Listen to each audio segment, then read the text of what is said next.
ఇలాంటి simplifications question వచ్చినప్పుడు ఈజీగా ఎలా సాల్వ్ చేయాలో చూద్దాం రండి. చూడండి, √6812 ఇంటూ 6814 ప్లస్ 1 ఈక్వల్ టు అంట. ఇదంతా మల్టిప్లికేషన్ చేసి 1 యాడ్ చేసి స్క్వేర్ రూట్ కొట్టేపాటికి మనకి ఈజీగా టైం 10 minutes పైన అయిపోయింది. దీనికి షార్ట్ కట్ ఏంటంటే చూడండి, ఇప్పుడు ఏవైనా 2 నంబర్స్ తీసుకోండి. ఇప్పుడు 8 10 తీసుకోండి, డిఫరెన్స్ ఎంత 2.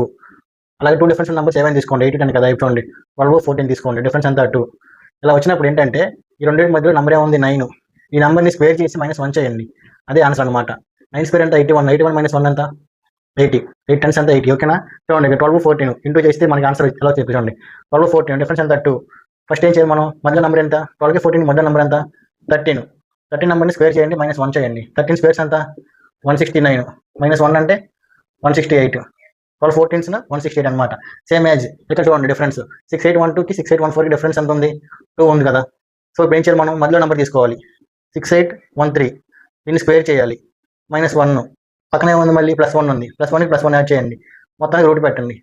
రూట్ ఉందిగా, +1 -1 cancel, square root cancel, remaining ఏముంది 6813. So 6813 option 3 is our answer అనమాట.